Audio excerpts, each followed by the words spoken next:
everyone for logging into our Wellness Wednesday live webinar. This is a platform focused on health and wellness with guest speakers and specialists answering your questions about physical and mental well-being. My name is Zarmina, and I'm delighted to be on this journey with you today. Today, we're in conversation with Dr. Rao. Dr. Rao is the Senior Consultant Surgeon at JR Surgery Clinic and Mount Elizabeth Novena Specialist Center in Singapore. He specializes in laparoscopic and robotic surgery, gastrointestinal surgery, bariatric and metabolic surgery, oncology surgery, endoscopy, as well as hernia surgery with complex abdominal wall reconstruction. So wonderful to have you with us here today, Dr. Rao. Good evening, and how are you doing? Hi, Samina. Good evening, and thank you for inviting me to this wonderful program of Wednesday Wellness. Normally, it's ladies' night and party night everywhere. But I'm glad to see that you're doing such a great job of educating people around. So, congratulations once again, and thank you once again. It's a pleasure to be here. Thank you so much, Dr. Rao. You are extremely accomplished and experienced, and we're so excited to hear your professional expertise today on all the topics we have. So let's jump into it right at the beginning. Can you tell us what is metabolic health? So metabolic health is a complex situation. It is basically related to a process that occurs in the body that keeps us active. Metabolic diseases are problems that are related with metabolism, and they're commonly metabolic diseases are diabetes, high blood pressure, high cholesterol, obesity, and other related disorders like thyroid and endocrine disorders. Now, the metabolic syndrome is specifically when it's combined is obesity, diabetes, and high blood pressure and high cholesterol. And this is now the focus of discussion all over the world. And any abnormalities related to this results in metabolic health disorders. And so metabolic health is when the blood levels of your blood sugars are normal, your blood cholesterol levels are normal, your blood pressure is normal, and your BMI is normal. This puts you in a good metabolic health. That's great. Thank you. So that sets up the framework for us a little bit. I found in a study, according to Healthline in 2018, only 12% of Americans are metabolically healthy. What exactly does this mean? And could there be a large number of us who are unaware of our metabolic status? Yes, so you're right about that. And basically, metabolic health is mostly related to the prevalence of obesity and diabetes in a country. So any country that has a high prevalence of diabetes and obesity, they have problems with metabolic health. And as you know, USA is one of the countries that's one of the most obese countries in the world. And when they did a recent study, they found that, this percentage of people are metabolically unhealthy. And that's because their obesity rates are very high. Over the years, the obesity rates have increased in alarming proportion, such that it's almost become a pandemic in the US. It was right in the beginning, it was a serious health problem. And obesity, as you know, has got a lot of correlation with other problems, such as diabetes, high blood pressure, high cholesterol, heart disease, osteoarthritis of the knee, gallbladder problems. So when they look at all this, they found that this prevalence was very high in the US.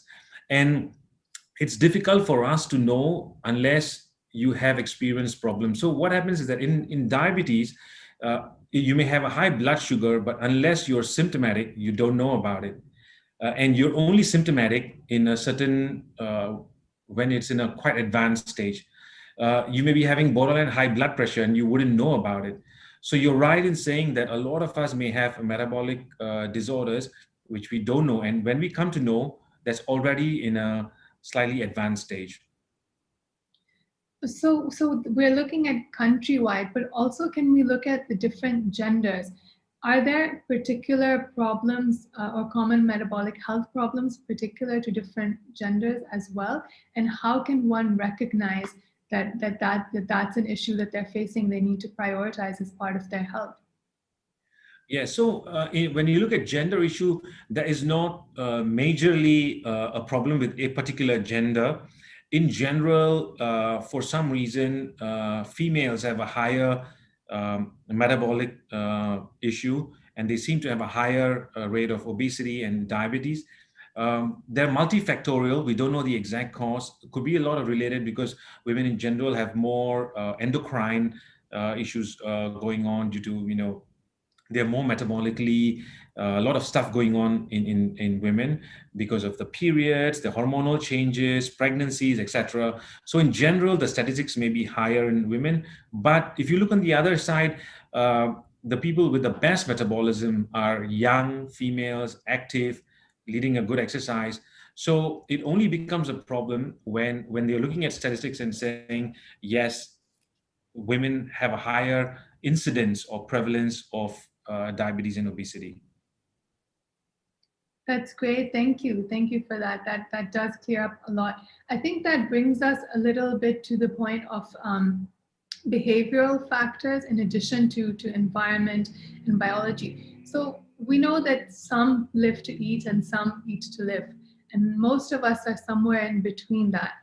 Um, could you explain a little bit what this means and how one can identify with the struggle of maybe impulsive eating and how we can manage that?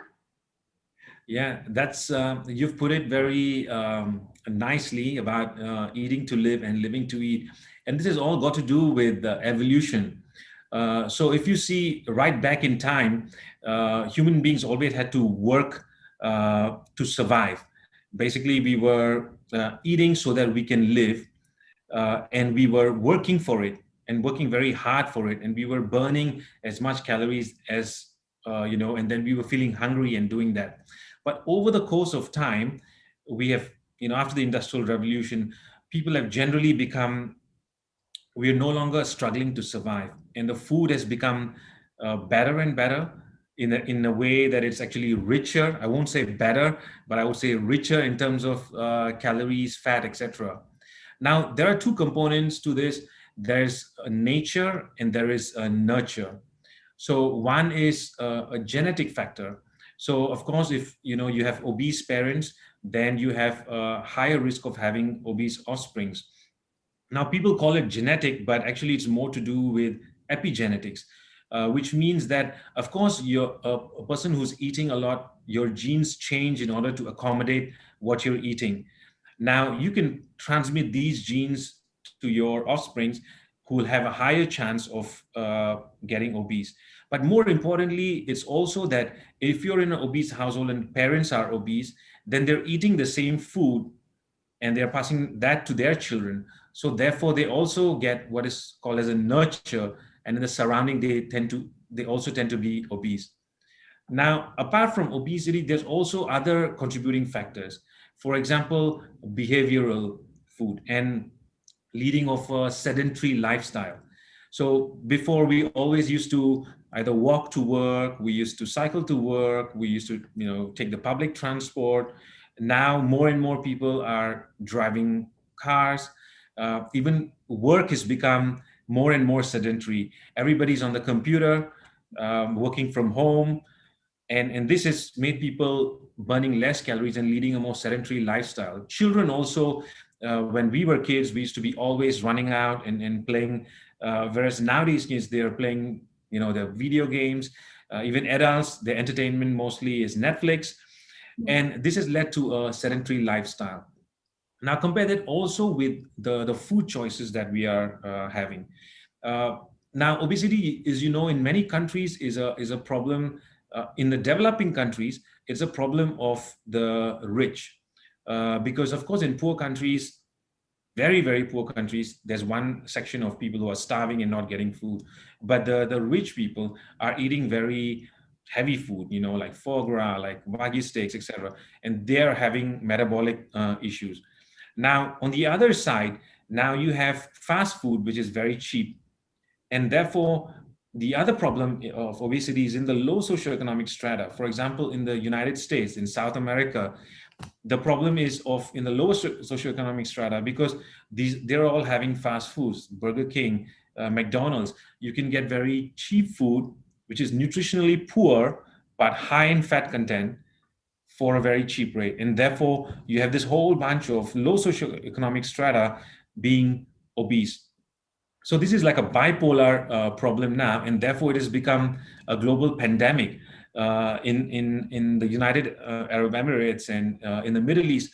Of course, it is a problem of people having very good food all the time, very rich food, high in fat and content.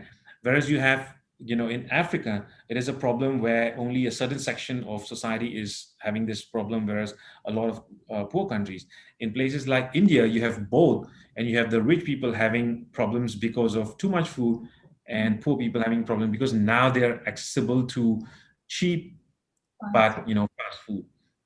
And this is a problem. That's such a great point. I think let's dig a little bit deeper there. So with the progress and the evolving world, with access to so much more, whether it's ingredients or more affordable food in some cases, and luxury and very lavish meals and lifestyles, those are the challenges that it brings to one's health and metabolic health in particular. What are the advantages of all this progress and involvement that could actually help us manage our metabolic health? Looking at the same coin from a different side, essentially. Yeah, so it's very important. For example, let me give an example of the different types of calories that are there. So for a normal human person, general lifestyle, you need about 2,000 to 2,500 calories. If you take less than that, and if you're not burning, then you will lose weight. If you're taking more than that and not burning, you're going to gain weight. So it's a matter of just calculating calories in and calories out. Now, if you take a McDonald's breakfast, you have for $2, you can get 880 calories, your sausage McMuffin, etc. You used to take, let's say 20 years ago, you used to have a bagel that used to be 140 calories. Now the bagel size is increased and it's 350 calories. Previous coffee 20 years ago used to be 45 calories. Now you have coffee with mocha, sugar syrup, foam, and it's 350 calories. So people are not aware, being unaware, subconsciously, they're eating more and they're eating things that will give them high calorie, and therefore they gain weight, and they haven't realized that they have now gone into a metabolic disorder. And you reach a situation because of poor lifestyle and eating choices, you have gotten into semi-eating disorders. Of course, when it becomes a compulsive eating disorder is people who have poor choice, and then it just becomes addiction. Sugar, just like smoke, like alcohol, like everything else, sugar is also an addiction. It's just a legalized form of addiction, which is now very, very prevalent. So how can we change this? Is, of course, one is education. Both from a personal standpoint, people must be more aware of what is happening, what are the foods that, how much calories do they contain, what is their nutritional. It is also the onus on the government of each country to provide public awareness as to what are the foods available, what does it contain. So there are two aspects to it. One is, of course, leading active lifestyle. So when it comes to that, we talk about exercise. So you should exercise at least 3 to 4 times a week, um, burn enough calories, walking, stair climbing, swimming, etc. Choose some sports. If you're choose public transport or walking to work. If you're at work, instead of using the elevator, try to take the stairs. Make sure that you're hitting about 10,000 steps a day.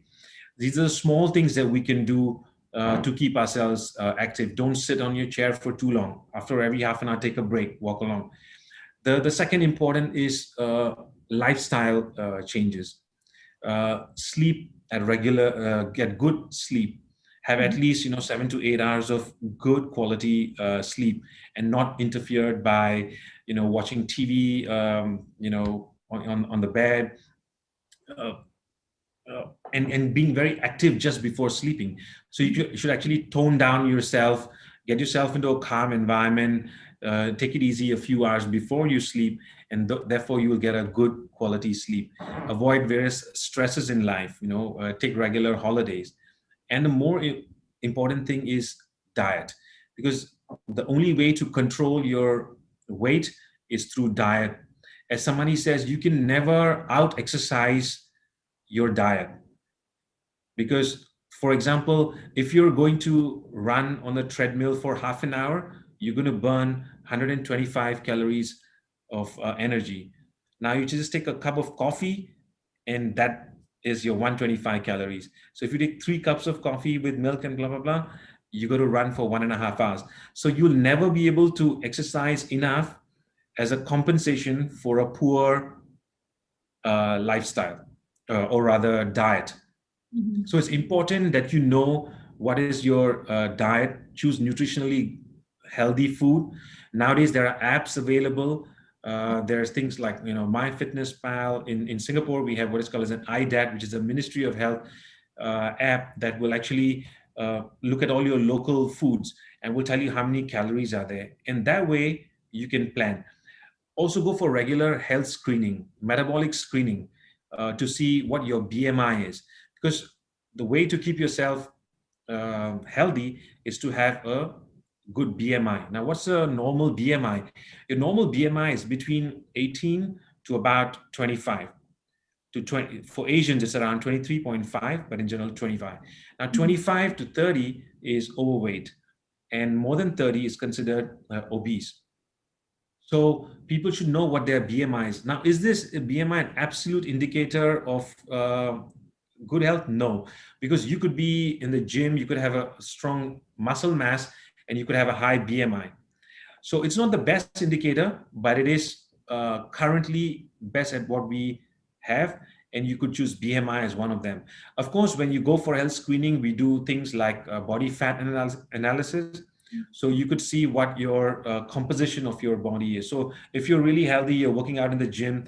For example, Arnold Schwarzenegger was a BMI of 35 when he was Mr. World.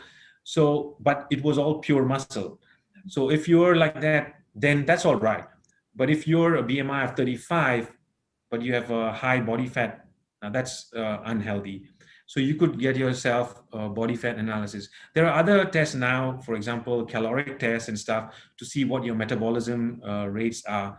And this would be useful. Simple blood screen could tell whether your blood sugars are normal, your blood pressure is normal. And this is a way to be aware of your metabolic health. And this is how we can actually improve on that by choosing the right food, eating at regular. The next thing is to eat at regular intervals. Do not fast. There are various kinds of diets available, of fasting, of taking low carb, all these. The best diet is moderation. Count the calories. Calories is the most important. It doesn't matter what source it comes from, because for a general human being, you require about 60 to 65% carbohydrate, about 20% protein, and about 5 to 10% fat. Of course, it each diet needs to be tailored according to an individual. So if you're, of course, very active in exercise and stuff, then it's different. If you're going to go to the gym every day, yes, you need a higher protein diet if you're an athlete. But if you're doing your normal activities, you don't need that much of protein. So avoid getting into various fads, and stick to a balanced diet, and eat in small amounts every few hours. What this does is basically it improves your metabolism. And how can your metabolism be improved? Every time you eat, the entire body cells start working to digest this piece of food that you've eaten. The way to do it is that when you're eating, it will take about 200 calories to 300 calories for your body to burn whatever you eat. The trick is to, when you're eating at one time, you eat less than 200 calories, so that your body actually burns more trying to digest your food than actually gaining it. So in this way, you'll be actually keeping yourself very active. If you're providing more food, then that excess amount of calories the body is going to store in its body, and so you're going to gain weight. So the only way to beat it is make your body work harder than what it's getting in. So this is one way to eat in moderation, regularly, avoid starvation, eat early and sleep late. So overall, lead an active lifestyle, avoid sedentary lifestyle, sleep well, eat nutritious food regularly, and eat in moderation. Thank you. That was so valuable, Dr. Rao, immensely valuable. And a couple of key points that you shared, which is so relevant. We're learning more and more, I feel, um, of what's in our food. Is it really an 800-calorie breakfast? And you don't even, your mind doesn't even go there. You think, oh, low fat, so it must be healthy. Now we've started to learn to look at the sugar content, and really understand what goes behind what we eat, and how to manage those calories. Another key point, especially, is the screening. So when is it right, to seek medical intervention versus self-managing? So, managing your own diet, your exercise based on information that's available out there. At what point does one need to reach out for medical support and expertise versus managing themselves? Yeah. So, for example, if your BMI is normal, you're leading an active lifestyle, you go for your health screen, and your blood sugars are under control, your cholesterol is under control, your blood pressure is under control, you have no other issues, then you can continue uh, with your lifestyle, and you don't need any external intervention. That means you're actually managing your lifestyle well. When you realize that one of these there is a problem, then is where you need intervention. And so depending on what problem you have, then you need that right intervention. So for example, if your BMI is high, then of course you need to lose weight, and therefore you need to get this intervention can be done by self-help. You could learn about it, go to a nutritionist, a general physician, an endocrinologist, a bariatric surgeon, and they could tell you about it and guide you in the right direction, and you can start doing so. For example, when patients come to see me, I ask them to download an app and said, okay, your BMI is, let's say for example, your BMI is 27, you're overweight but you're not obese. Now what can I do? How do I start losing weight?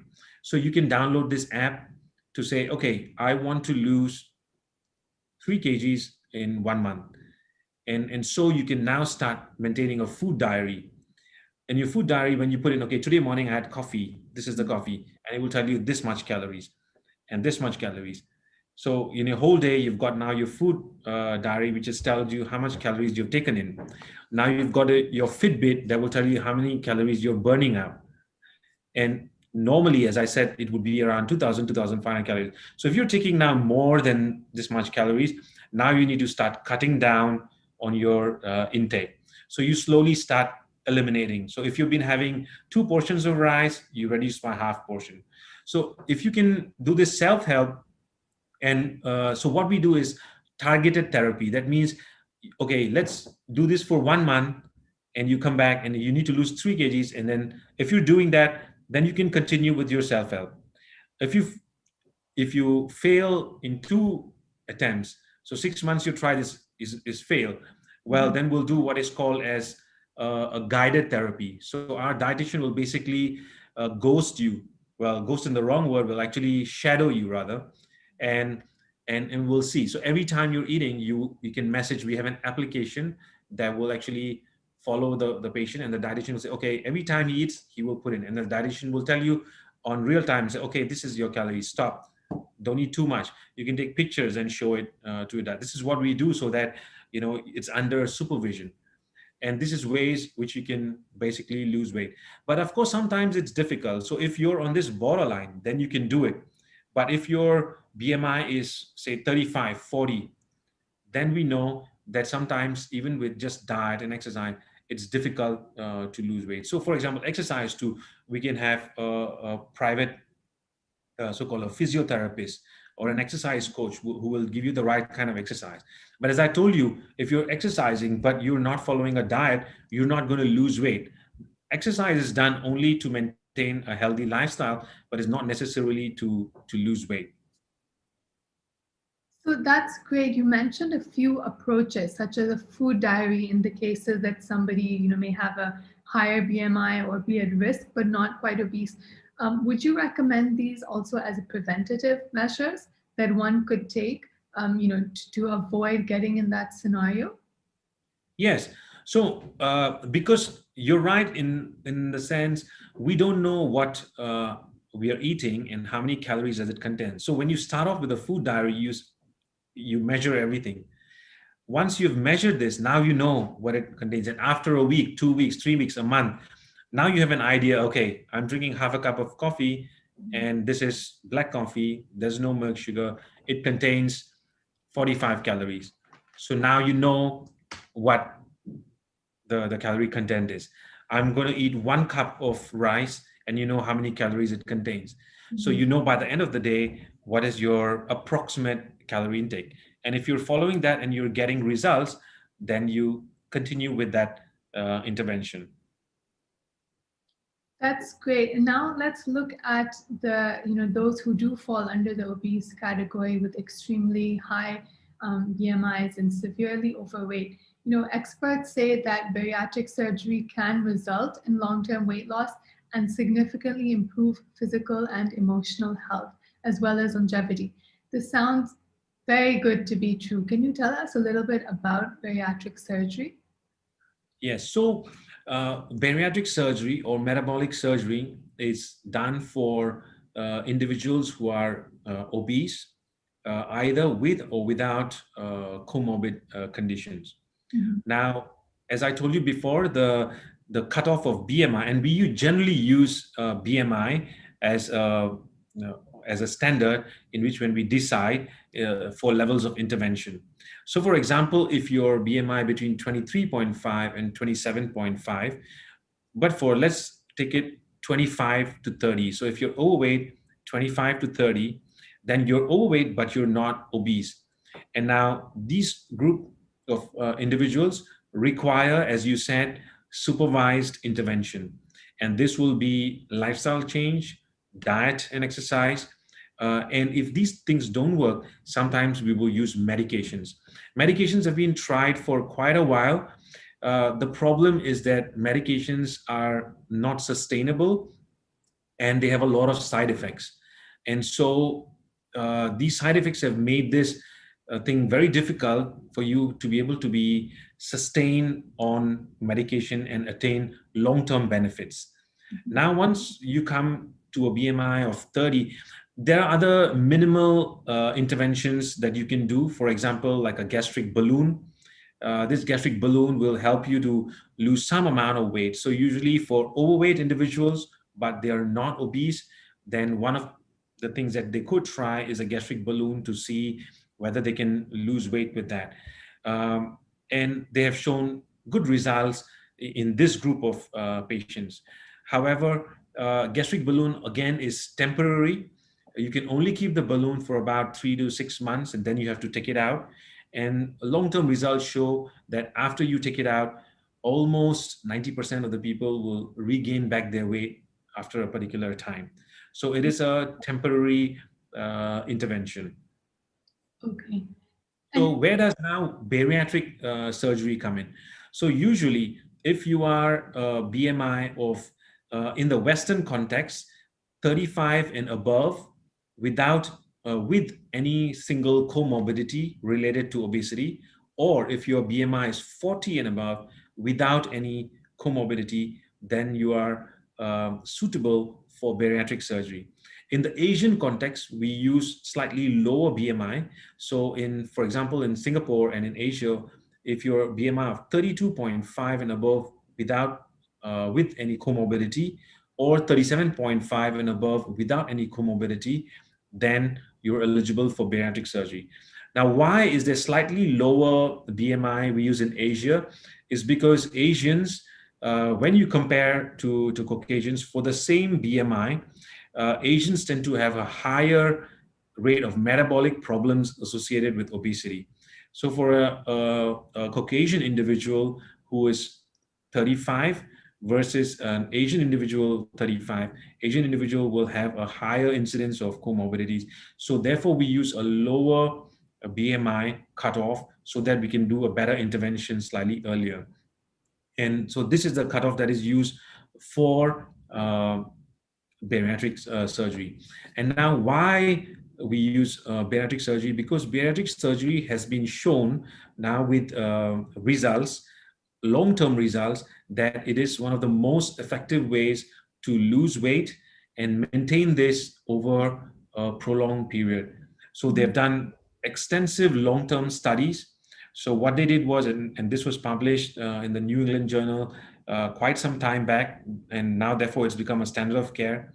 They took a huge group of individuals, more than 10,000 patients, and for the same BMI, they said, well, okay, you go into an active lifestyle change, diet modification, and medication. And then the other group of patients who were suitable, they underwent bariatric or metabolic surgery. And then they followed them up for 10 years. And they found out that at 10 years' time, those who underwent non-surgical intervention did not lose any weight, and none of their comorbidities was resolved. In fact, some of them gained weight. Whereas those who underwent bariatric surgery, they lost all their excess weight, and they were able to maintain that for a long period, and they were able to put all their other comorbidities like diabetes, high blood pressure into remission. So this became very important.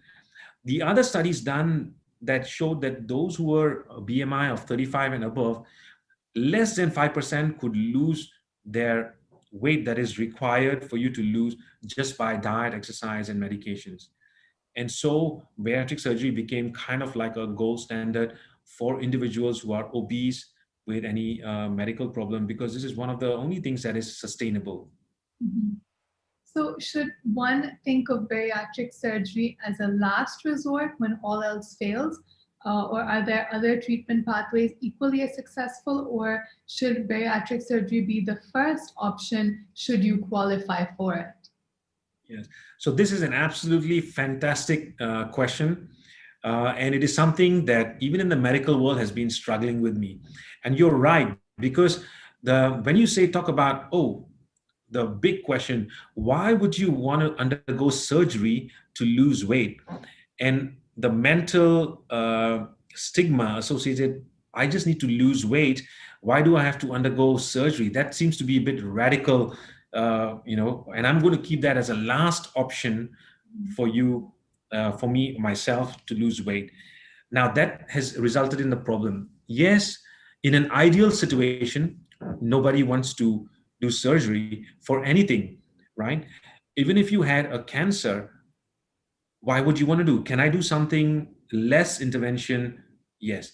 And therefore, we have done studies to show that if you're in a overweight but not obese, yes, that's a time where you can do all these.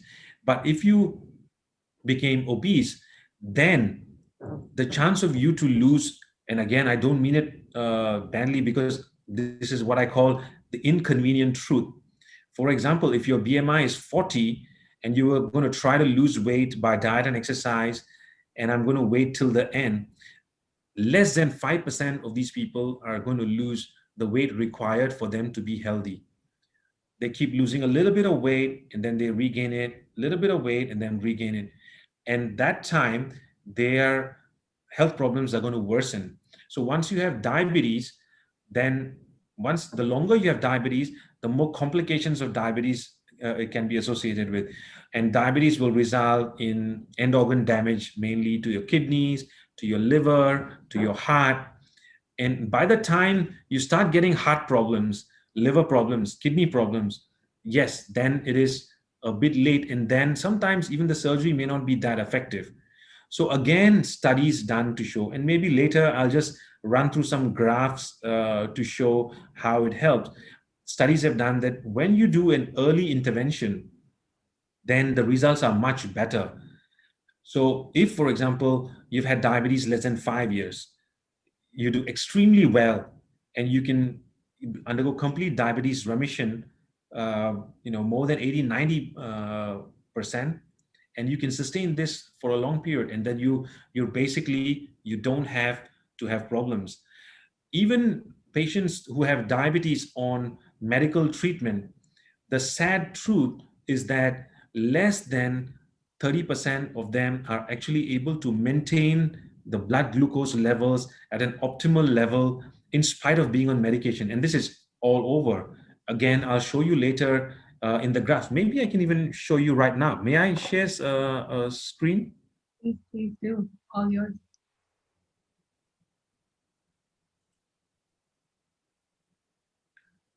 So I'll just move to where we were talking about. I talked about this bagels, fries, popcorns, and you could see that our TVs used to be broad before and we were thin. Now our TVs have become flat screen and we have become obese. Our TVs are working harder. It shows that even TVs can become slim by exercising a lot.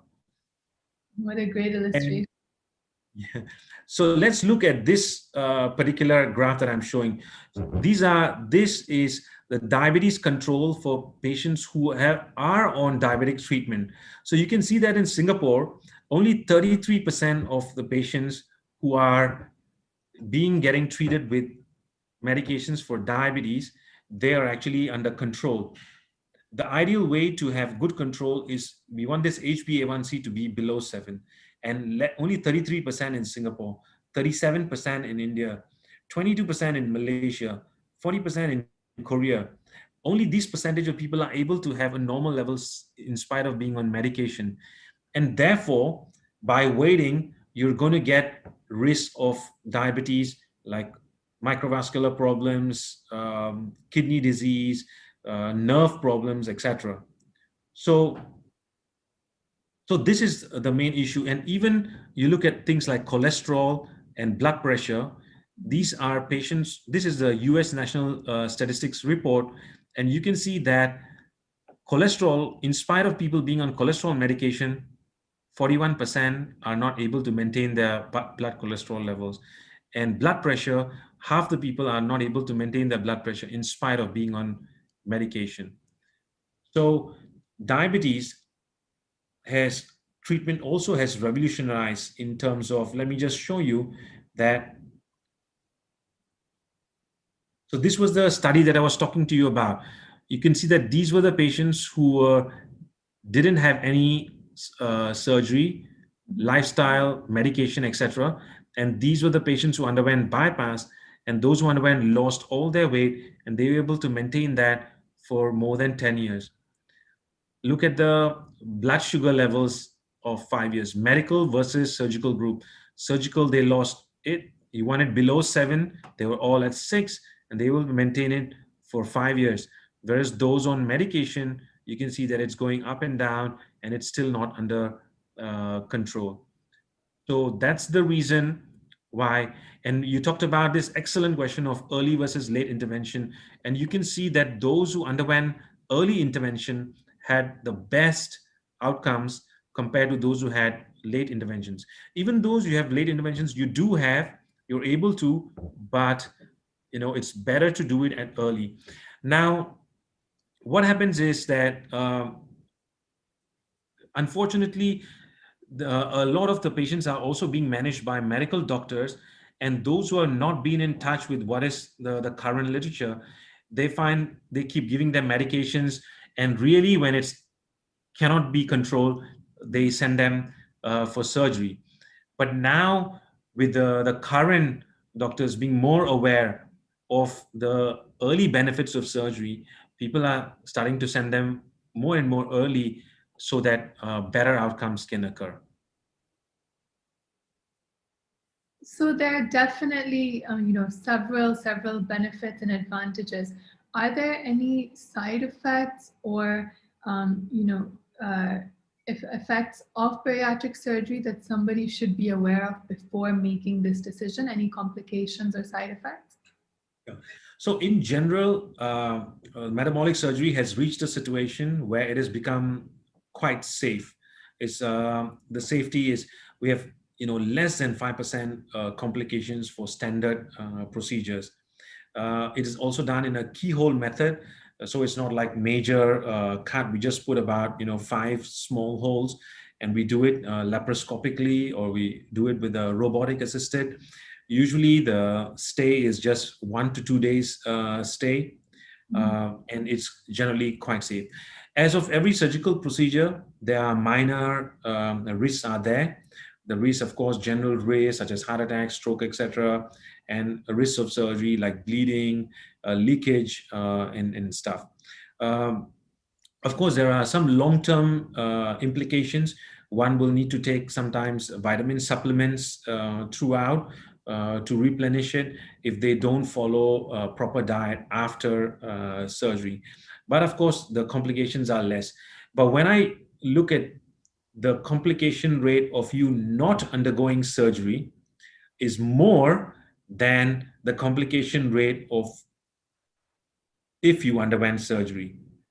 So the chances of you having complications from heart attack, stroke, diabetes related complications, back issues, slip disc, osteoarthritis knee, all these reflux, sleep apnea, all these are much more if you don't undergo surgery, whereas really the surgical side effects. So if you lay the risk and benefit, then definitely there's much more benefit of undergoing surgery rather than actually the risk. Now, bariatric surgery is not only done for weight loss, but it is also basically done to treat a lot of the comorbid conditions associated with this.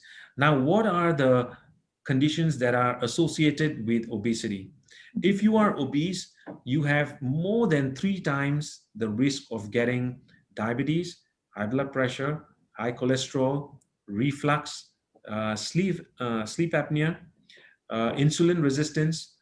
You have 3 times the risk of getting problems such as osteoarthritis, gout, asthma, migraines, and you have double the risk of getting problems such as cancer, infertility. In women, especially, they have a condition called as polycystic ovarian syndrome or cysts in the ovaries that prevent them from getting pregnant. The libido is much lower, and back problems, osteoarthritis, spine problems. So basically, obesity, like smoking, affects every organ, and these are problems that can be. So last time it used to be, just somebody saying, okay, this is weight loss surgery, but nowadays I get referral from the ENT surgeon because they go to see them for sleep apnea. People used to, old surgeons used to take out their adenoids, trying to hope to cure their sleep apnea. But now they know that if they undergo bariatric surgery, about 98% of the sleep apnea can be cured. People were getting managed with insulin at endocrinologists. Now they send them to treat the diabetes, reflux, intractable reflux not responding to medication. Again, metabolic surgery can be done to rule this out. So for every cardiologist, send them. So your risk can reduce significantly, your cardiac risk. So I have a cardiologist referring patient to say, okay, he had a minor angina, he's been treated, now is the time for him to undergo surgery so he can reduce his risk. And the best risk reduction, sometimes it can take up to 10 years. So we don't want you to wait until you're 70 and then you get your benefits when you're 80 and you may not survive that. So you wanted to do early so that you can have a good quality of life and increase even your lifespan. So patients who are BMI of 40 and above have a 10 to 20 year less lifespan compared to a person with a normal BMI. Thank you so much, Dr. Rao. We have quite a few questions coming in, so we're about to jump into the live Q&A. One more question that we've been getting a lot actually of these questions surrounding this topic, especially in the current global environment. Do obese individuals face a higher health risk if they contract COVID-19? Yes. Another excellent question, Zamina. This is very important to know.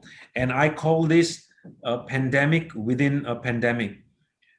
So obesity and diabetes is already a world pandemic. Mhm. and it is a chronic pandemic. And now we have COVID, which is another pandemic. So we have two or three pandemics going on right now. And are obese patients higher risk of getting COVID? Yes, definitely. And the reason why this is very simple. The coronavirus usually acts on these receptors called as ACE2 receptors. These receptors are located in fat cells. So it's very simple. The more fat cells that you have, the more receptors you have for this virus for you to attack. Mhm. So obese individuals are more than three times the risk of catching COVID. Now, once they catch COVID, because they have more fat cells, the virus can proliferate much more, and this makes them more infective to others too.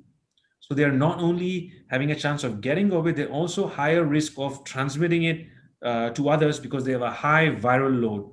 Mhm. Now, because they have a high viral load and they have more fat cells, along with obesity, they have other comorbidities such as diabetes, asthma, respiratory compromise.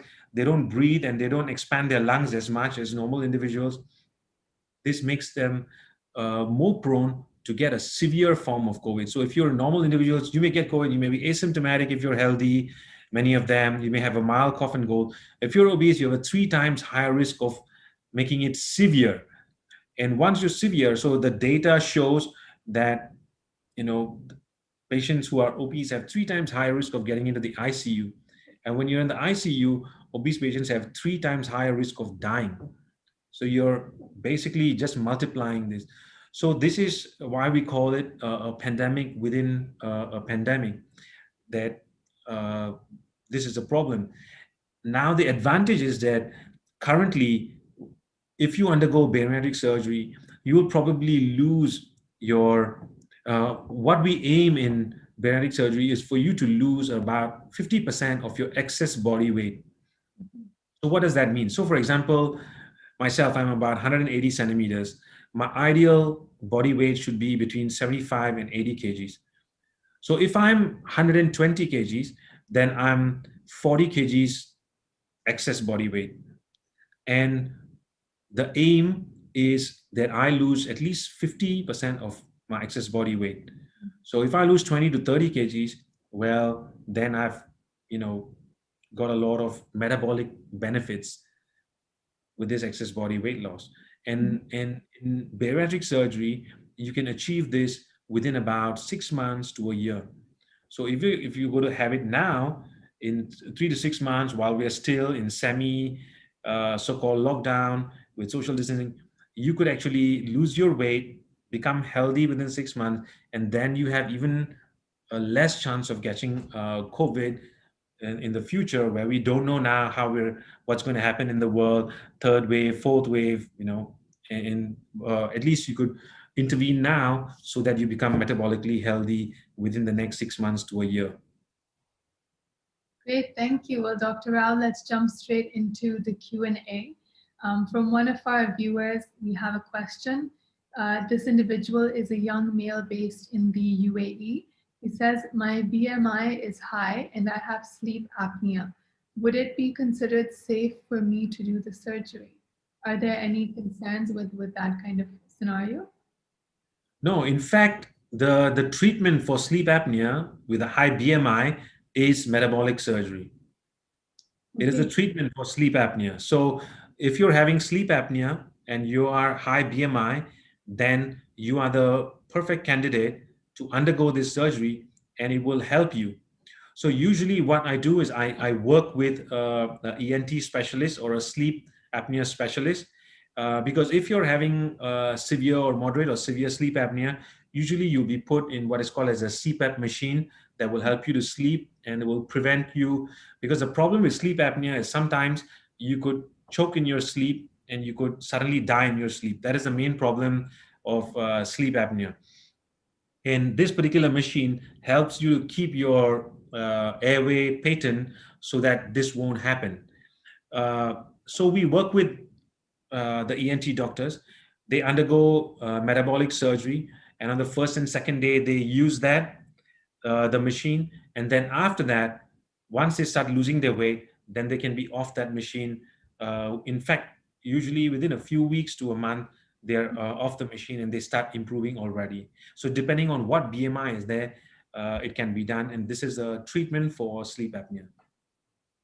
Okay, great. Our next question, I think, touches a little bit upon your points around the comorbidities. This viewer is asking, is it true that bariatric surgery can prevent or reverse diabetes? Yes, another excellent question. And yes, bariatric surgery can both prevent and treat. The chan the Usually when a person has diabetes, as we discussed before, we do usually various diabetic procedures, and this depends upon your type of diet that you're eating, how long you've been having the diabetes for, how old you are, and how severe is the diabetes. So depending on that, we tailor make the metabolic surgery procedure. We have things like sleeve gastrectomy. We have things like gastric bypass. And for very morbidly obese with super high BMI and very poorly controlled diabetes, we have things like biliopancreatic diversion, etc. So depending on how bad your diabetes is, we tailor these procedures, and they have more than 80% chance of complete diabetes remission, which means you can be off your medications completely and have a normal blood sugar level, and this can be sustained over a long period of time. In some patients with extremely severe diabetes for a very long time, and if their pancreas is burnt out, the chances are slightly lower, but nevertheless, so for example, some patients are on insulin, on metformin, a whole group of medications. Some of them, it may not completely go off, but you can take off your, especially things like insulin, and you can get good diabetes control with minimal amount of drugs. Great, thank you. That's very promising as a part of the treatment. I think this next viewer picked up upon something you mentioned along the way, which I also wanted to ask you about. Is sugar really the new smoking? You know, that's what we hear, and we repeat that and we say it, but is this true? Is it really as bad as it seems? Uh, yes, because the truth is that sugar, just like anything in moderation, it is good. The problem now is that the world is filled, the foods that we have are all very high sugar content. It is not just natural sugars. So there's sugars in natural substances. Fruits have natural sugars, and this is a good form of sugar to get. But the problem is sugars are now added in the form of uh, glucose, sucrose, in various forms it's added, and they are processed sugars, and they are very high content. Classic example is when you're having coffee. If you have black coffee, then that's it. You can add a bit of milk, that's good. Now you're adding sugar, well, now you added an extra sugar.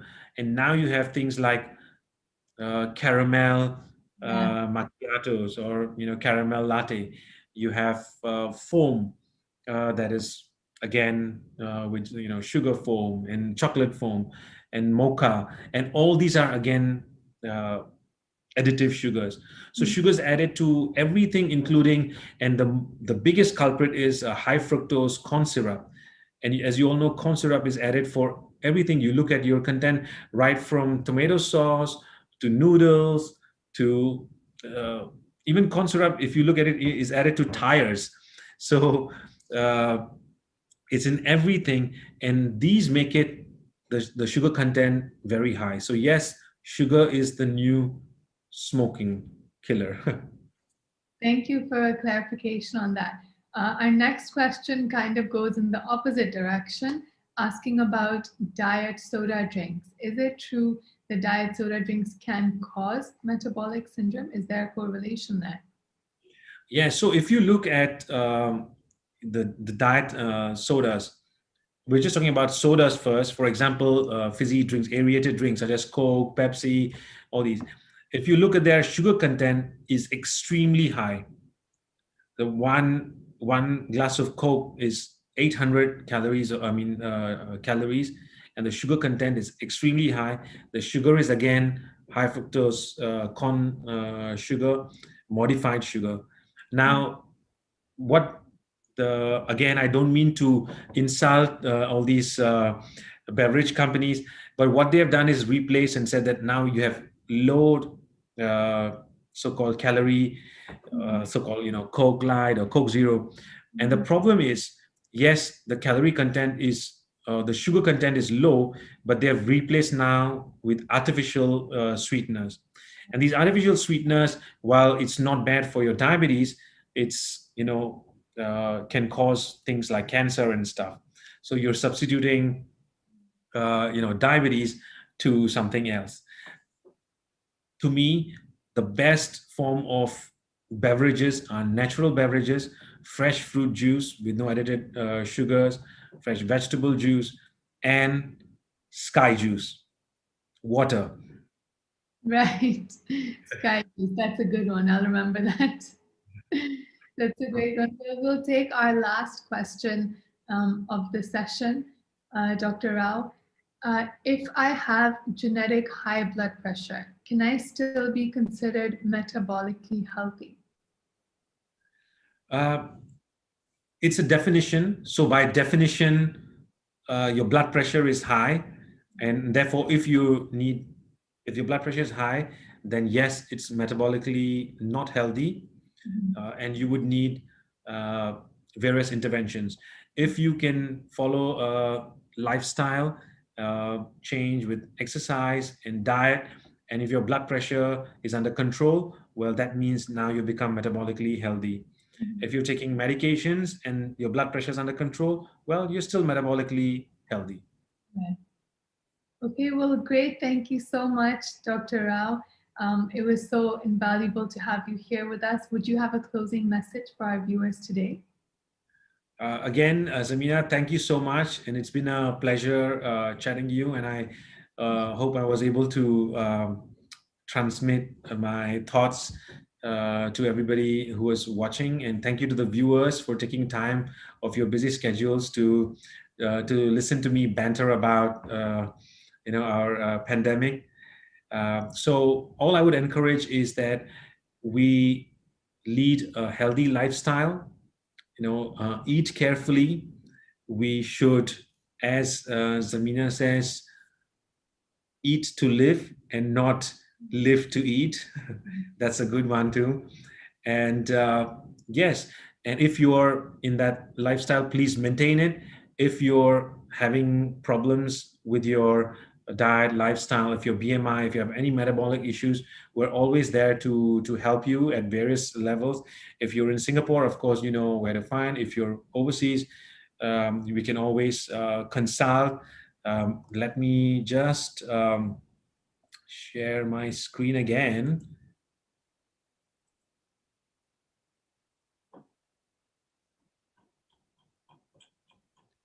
And you can go to my just to show you some of the people here. So this lady, for example, was 120 kgs. She had diabetes, high blood pressure, high cholesterol, and then she lost all her. Let me make it full. Sorry. And she lost her weight from 120 kgs to 70. Her diabetes, high blood pressure, high cholesterol all came under control. And this is her 6 months later. And she could sleep better. Her sleep apnea got resolved. Her diabetes was under control. She had better sleep at night, no more breathlessness. Another lady was 170 kgs, had sleeve gastrectomy. In about a year, she lost 80 kgs. She came down to 80 kgs. She was able to do her surfing and all that, which she was not able to do before. There's another lady who had polycystic ovarian disease and obese, and she lost her weight. Again, I have to emphasize that this surgery is not a cosmetic surgery. It is a surgery done to treat medical problems. It's a metabolic surgery. And this is an interesting family. This gentleman had diabetes, poorly controlled for more than 20 years, and he was 69 years. And he underwent surgery, and his diabetes, high blood pressure, high cholesterol, everything came under control. Then his wife underwent, she had the same problems, everything came under control. This is a daughter who underwent and also lost her weight. Then his sister came to me and lost. And then her friend came to me. So we had another picture of the entire family, and together they lost around 300 kgs in total. So it was quite something. So yes, in summary, this is what I have to say. So obese and diabetes have higher risk. Metabolic surgery has a definite role to play for obese individuals with BMI more than 32. Medical therapy may not be very effective in the long term for treatment of this, and diabetes can undergo remission in more than 80% of these patients who undergo surgery. And you can also reduce your risk of COVID by undergoing this surgery. So if you're, as I was saying, if you have any questions, you're feel free to either call. You can actually ask Zamina. She can get in touch. You can visit my website and get in contact. We'll be happy to help in any way possible. So thanks again so much, Zamina. Thank you. Thank you, Dr. Rao. It was such a pleasure to have you today. And also thank you to everyone who submitted their questions, who logged into the webinar today with Dr. Rao. We do hope you gained some interesting insight from today's discussion. Please feel free to screenshot Dr. Rao's details that he just shared with us. We will also link it down below. You can contact us or Dr. Rao anytime with any questions you may have or further discussion you wish to have. If you'd like to see more of these videos, please check out and subscribe to our YouTube channel. Thank you, everyone, and see you at the next Wellness Wednesday webinar. Thank you. Thanks, Dr. Rao. Have a great day. Thank you so much.